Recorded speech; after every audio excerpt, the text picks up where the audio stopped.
Confession. J'ai arrêté de servir mon Église pour devenir servante de Dieu. Comment j'ai troqué la charge mentale et la performance spirituelle contre la table dressée du roi. Je ressens de la lourdeur dans tout mon corps après une nuit agitée. Ce matin, la fatigue pèse. Mon esprit anticipe déjà la charge de la journée, les dossiers en retard et les listes de tâches qui s'accumulent. Pourtant, j'essaie tant bien que mal de l'ignorer en me levant quand même à 5h30.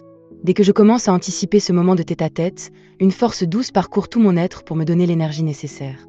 Prendre quelques minutes dans le calme pour entendre la voix de mon Père sanctifier ma journée est le luxe ultime dans un monde bruyant où tout passe trop vite. Toi qui cours après le temps, toi dont les mains sont peut-être déjà occupées par les enfants ou l'entreprise, pose tes bagages ici.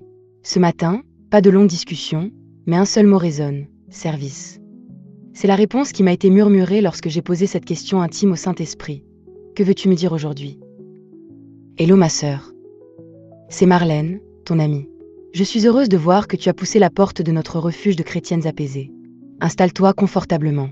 Enlève tes souliers, sens-toi pleinement à l'aise. Je sais que ta semaine commence à peine et que tu as des millions de choses en tête. Peut-être que tes mains sont occupées au bureau ou par les enfants, ou bien que tes yeux sont fatigués par les écrans. Ferme-les et laisse-toi porter par la lecture audio de ce moment. Démarre ton écoute en haut de cette page. Bienvenue à la table du roi, le réma de la semaine. Ma méditation matinale m'a guidée vers le mot « service ». Un terme qui a pris tout son sens dans mon existence quand Dieu a révélé l'état de mon cœur à la lumière de sa parole, Christ. Dieu a dressé une table pour nous deux. Allons ensemble déguster ces plats savoureux, car c'est dans le livre des psaumes que le repas commence. Psaume 119, verset 91. C'est d'après tes lois que tout subsiste aujourd'hui, car tout l'univers est à ton service. Je trouve que la version parole de vie parle plus distinctement du lien entre la souveraineté de Dieu et le service. Aujourd'hui, tout existe à cause de tes décisions. Oui, le monde entier est à ton service. Dans la langue originale, l'hébreu, le mot « service » se dit « ebed » ou « aibaid ». Il est souvent traduit par « serviteur »,« esclave »,« soumis » et plus particulièrement « service ». C'est un terme précieux, utilisé pour définir un homme ou une femme qui sert, une servante, mais aussi une adoratrice de Dieu. Il est employé également pour désigner le service des prophètes, des Lévites, aussi bien que celui de son peuple, Israël. Par ailleurs, pour enrichir mon parcours, j'aime visiter les églises locales de ma région guidées par l'Esprit. Beaucoup m'ont accueilli avec bienveillance, alors que d'autres m'ont ignoré. Chaque visite m'a donné l'occasion de les aimer et de prier pour ce qui pesait sur le cœur de l'Esprit Saint lors de ces réunions. Par la suite, j'ai pu voir Dieu agir en rétablissant l'ordre et l'amour. Pendant des années, j'ai servi avec joie mon église locale au nettoyage aux offrandes, sans trop me poser de questions sur l'avenir et sans avoir de relation personnelle et profonde avec Dieu. J'ai grandi physiquement et spirituellement dans ce lieu grâce au service dévoué d'hommes et de femmes de foi. En suivant le chemin tracé par mon entourage, j'ai naturellement voulu prendre ma place en tant que membre de l'Assemblée. Je l'ai fait de bon cœur, car j'aime être utile aux autres. Il faut préciser que ces services à l'Église n'ont jamais été des fardeaux pour moi. Cependant, un jour, j'ai compris une chose fondamentale qui a tout changé. Je me suis posé cette question, pour qui est-ce que je travaillais? Pour moi, mon pasteur, ma famille ou pour Dieu?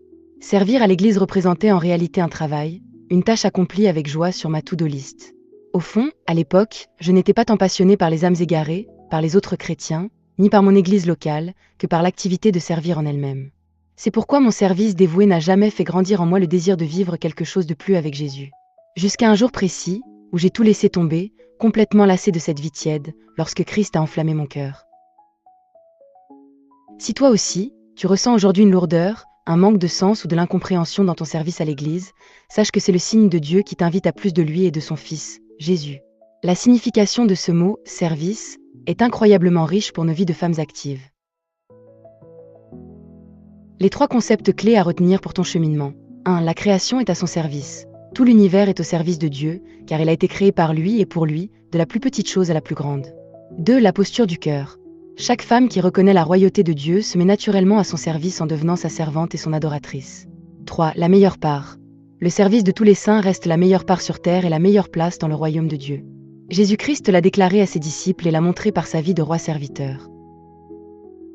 Mon guide pour devenir une servante de Dieu passionnée. 1. Reconnaître la royauté de Dieu, c'est-à-dire sa souveraineté sur notre propre vie, nos désirs et nos ambitions.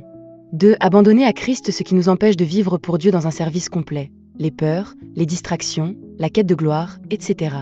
3. Désirer une intimité plus profonde avec Jésus-Christ, notre exemple parfait de service. 4. Aspirer au don de l'Esprit et se soumettre à sa voix pour une vie d'adoratrice connectée au cœur du Père. 5. Découvrir et développer nos talents pour les mettre au service du royaume de Dieu. 6. Faire confiance à Dieu pour trouver cet équilibre parfait entre le service, notre vie de femme et nos différents rôles. 7. Se nourrir de l'amour véritable, Christ, chaque jour pour devenir cette adoratrice qui sert avec joie. Prions ensemble. Je ne sais pas où tu en es aujourd'hui. Peut-être es-tu lassé de ton service dans ton église locale ou sur les réseaux sociaux. Sache que Dieu a vu ton cœur. Repose-toi auprès de Christ le temps nécessaire, mais ne renonce pas à servir. Apprends de lui, car il représente le cœur du véritable serviteur, celui que Dieu aime et veut voir en chacune de nous. Père Céleste, merci pour ta parole qui ranime mon cœur de servante.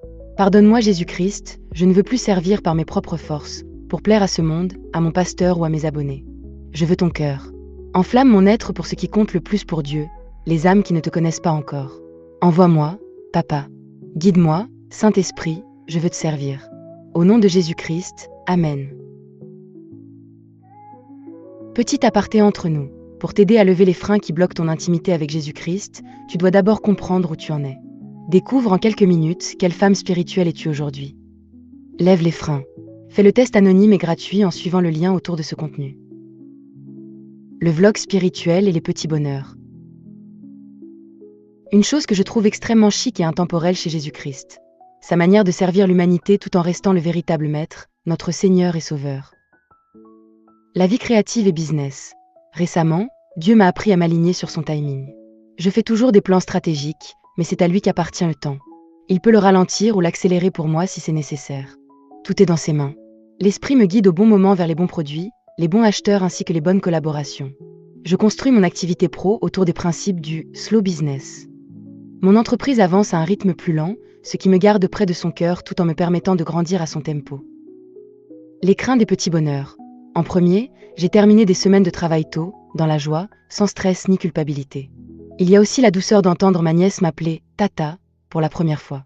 Sans oublier que nous sommes une dizaine ici. Bienvenue à vous, Oni, Little Carrot 19 et les autres.